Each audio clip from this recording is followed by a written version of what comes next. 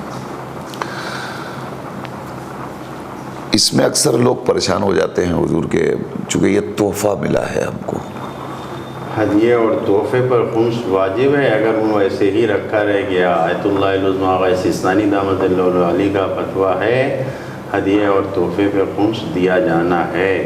ہدیے پہ الگ الگ مراجع ہیں، ان کا الگ الگ فتویٰ ہے. آیت اللہ خامنئی کے یہاں فتویٰ، ان کے فتوے کے مطابق ہدیے پر خمس نہیں ہے، لیکن آغا سیستانی کے یہاں واجب ہے.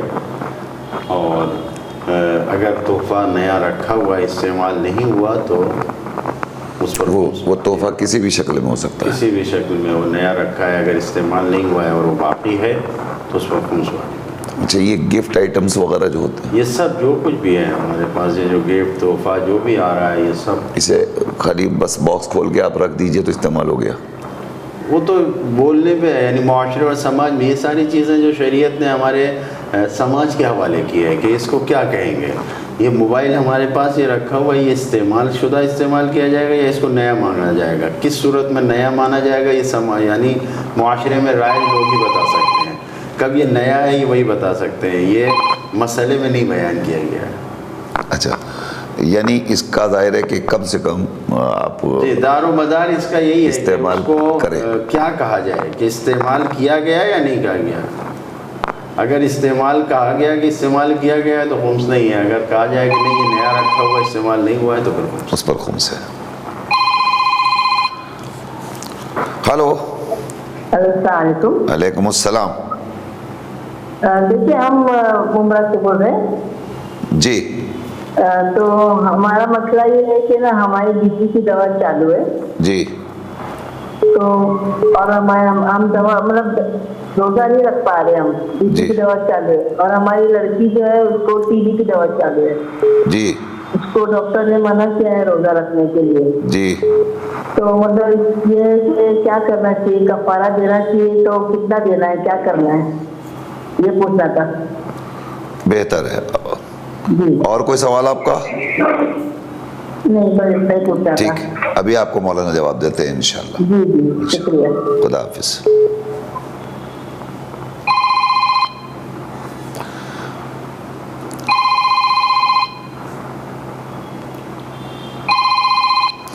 ہلو. السلام علیکم. وعلیکم السلام ورحمۃ اللہ. ہاں السلام علیکم. یہ ابھی آپ نے بتایا کہ اس میں پیسے بھرنا پڑتے ہیں، جو کپڑے ملتے ہیں گفٹ میں، تو اس میں جو گفٹ ملتے ہیں اس کا ریٹ پتہ نہیں لگتا ہے کتنے کا کیا ہے، وہ بھی ڈریس ہو میٹیریل کچھ بھی ہو. اچھا. تو اس کا ریٹ نہیں پتہ رہتا کیا ریٹ میں. اچھا ٹھیک ہے. ہاں تو اس میں کیسا خمس نکالے. ٹھیک، چلیے اور کوئی سوال آپ کا؟ ابھی یاد نہیں. ٹھیک ہے، ابھی مولانا آپ کو جواب دیتے ہیں انشاءاللہ. حضور خدا حافظ. خدا حافظ. اس کا جواب آپ ابھی دے دیجئے. چیز رکھی ہوئی ہے، ہم کو اس کا ریٹ نہیں معلوم ہے، قیمت نہیں معلوم. ایک اندازاً ایک قیمت نکالی جائے گی. اگر دقیقاً بالکل پرفیکٹ قیمت نہیں معلوم ہو رہی ہے تو ایک اندازے سے اس کے جیسا مثل جسے کہا جاتا ہے کہ ہمیں نہیں معلوم کہ اس سامان کی قیمت کیا ہے، لیکن اس کے جیسے سامان کی جو قیمت ہوگی ویسے ہی تقریباً قیمت نکالی جائے گی. جی. یعنی پرفیکٹ 100% نہیں، جہاں پر اطمینان ہو جائے، انسان مطمئن ہو جائے کہ اتنی ہی قیمت ہوگی تو وہی قیمت ادا کرنا ہو. ٹھیک انشاءاللہ. ہلو. جی السلام علیکم. وعلیکم السلام. جی میرا کوشچن یہ ہے کہ ہمارے یہاں تراویح کیوں منع ہے؟ ٹھیک. کہاں سے کال کر رہی ہیں آپ؟ جی ہم اعظم گڑھ سے. اعظم گڑھ سے؟ جی اعظم گڑھ پاری پٹی. اچھا اچھا، انشاءاللہ. اور کوئی سوال ہے آپ کا؟ جی ایک اور ہے کہ کیا 21 رمضان کو ہم جاب پہ جا سکتے ہیں؟ کیا ہوا؟ 21 رمضان کو ہم جاب پہ جا سکتے ہیں؟ 21 رمضان کو کہاں جا سکتی ہے؟ جاب پہ. واکنگ پہ؟ جی اچھا، جاب پہ، سروس. جی اچھا ٹھیک. اور کوئی سوال آپ کا؟ نہیں بس. ٹھیک ہے، انشاءاللہ بہتر ہے. مولانا آپ کو ابھی جواب دیتے ہیں انشاءاللہ. خدا حافظ.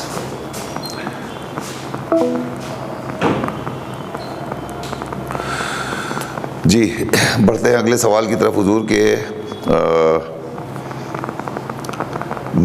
مجھے لگ رہا ہے کہ میں روزہ رکھ سکتی ہوں بیماری کے باوجود، لیکن شوہر منع کر رہے ہیں کہ نہیں تم روزہ نہ رکھو، تمہارے لیے روزہ جائز نہیں ہے رکھنا. ایسی صورت میں ہم کیا کریں؟ ایسے صورت میں مفاہمت ہونی چاہیے کہ شوہر کس بنیاد پر کہہ رہے ہیں اور آپ کس بنیاد پہ کہہ رہی ہیں. دونوں کے درمیان طے ہونی چاہیے کہ کون حقیقت سے زیادہ قریب گفتگو کر رہا ہے، واقعیت کیا ہے. ہم ہو سکتا ہے کہ جذبات کی بنیاد پر ہم اپنے اندر یہ محسوس کر رہے ہیں کہ ہم رکھ لے جائیں گے، اور شوہر کو ڈاکٹر نے بتایا ہو کچھ باتیں یا کسی وجہ سے، تو اس کو آپس میں بیٹھ کے صحیح طریقے سے ایک نظریے تک پہنچنا چاہیے، اور جو حقیقت سے قریب ہے کہ واقعیت کیا ہے اس کے مطابق عمل کرنا چاہیے. اگر نتیجہ یہ نکلا کہ نہیں روزہ رکھنا صحت کے لیے اس وقت یہاں پر مفید نہیں ہے، نقصان دہ ہو سکتا ہے، تو نہ رکھیے. لیکن اگر آپس میں یہ طے ہوا تو شوہر کی بات شوہر کو سمجھا کے بتا کے اور آپ روزہ رکھ سکتے ہیں. ٹھیک ہے. تو ایسی صورت میں ممکن ہے کہ آپ سمجھ رہی ہیں کہ نہیں روزہ رکھنا چاہیے. کبھی کبھی نہیں بھائی آپ کے لیے نہیں ایسا کیسے، ہم روزہ نہیں چھوڑیں گے، ہم نہیں چھوڑیں گے. تو یہ ایک اپنی عقیدت ہے اور والہانہ محبت حکم پروردگار سے کہ نہیں صاحب ہم تو ہمیشہ رکھا ہے تو اب کی بھی رکھیں گے. تو ٹھیک ہے، یہ اس جذبے کی قدر کرنا چاہیے. لیکن ڈاکٹر نے شوہر سے کچھ بتایا ہو، کچھ باتیں وہ جانتا ہو، وہ بہتر سمجھ رہا ہو آپ کے اندرونی حالت کو اور مرض کو محسوس کر رہا ہو، اور ایسی صورت میں وہ اگر منع کر رہا ہے تو بہتر یہ ہے کہ آپ اسے سمجھیں کہ وہ کیوں منع کر رہا ہے، اور اس کے بعد پھر، ورنہ اس میں تو تابعیت کا حکم بھی نہیں ہے، اس میں شوہر کی اطاعت نہیں ہے. اگر آپ محسوس کر رہی ہیں کہ نہیں ہے بالکل ٹھیک ٹھاک ہے اور رکھ سکتے ہیں روزہ، کوئی حرج نہیں ہے، اور ایسی سچویشن میں شوہر کہہ رہا نہیں رکھو، تو اب یہاں آپ کو شوہر کی اطاعت نہیں کرنی ہے، یہاں تو آپ کو رکھنا ہے. لیکن اللہ تو بیماری کے بعد اگر شوہر کہہ رہا ہے، سمجھ رہا ہے کہ نہیں آپ کے لیے اس وقت مناسب نہیں ہے، تو پھر آپ ان سے کنسلٹ کیجئے، بات کیجئے کہ نہیں میں محسوس کر رہی ہوں کہ میرے اندر طاقت ہے، میں رکھ سکتی ہوں. آپ انہیں سمجھا لیجئے، اس کے بعد رکھ سکتی ہیں آپ. ہم نے مجبوری میں روزہ رکھا، روزہ چھوڑا، مجبوری کی وجہ سے روزہ چھوڑ دیا، اور اس کے بعد ہم رکھ بھی نہیں پائے، جو چھوٹا تھا، سال گزر گیا، پھر فدیہ کا وقت آیا مگر ہم فدیہ بھی ابھی تک نہیں دے سکے. مثلا گزشتہ برس تھا اور یہ ماہ مبارک گزر گیا، یہ تاریخ آ گئی، ہم ابھی تک نہیں دے سکے. تو ایسی صورت میں ہمیں اب کیا کرنا چاہیے؟ یہ کال لے لے حضور. ہلو. جی السلام علیکم. علیکم السلام. مولانا صاحب جی. کوشچن تھا کہ میرا بھائی جو ہے وہ جاب کرتا ہے، اس کا جو ڈسٹینس ہے وہ 45 کے سے زیادہ کا ہے اور اس کو روز جانا پڑتا ہے، تو اس کے لیے روزے کا کیا حساب؟ ٹھیک. روز آنا یعنی وہ روز آنا جاتے اور آتے ہیں؟ جی جی. ٹھیک. یعنی یہ روٹین ہے ان کا سال بھر کا؟ جی ہاں، سال بھر کا نہیں، لیکن پھر بھی یہ ہے کہ اب آج کل تو اس کا یہ چل رہا ہے، اس وقت یہ چل رہا ہے ماہ مبارک رمضان میں. جی. اچھا، اور عام طور پہ کیا رہتا ہے؟ عام طور پہ تو وہ وہی رہتا ہے، لیکن اب ادھر وہاں رہنے کی جہاں رہ رہا تھا وہ کچھ صحیح نہیں ہو پایا، تو ڈیلی تسلی کرتی ہے. اچھا جی. ٹھیک. اور کوئی سوال آپ کا؟ ہاں، آج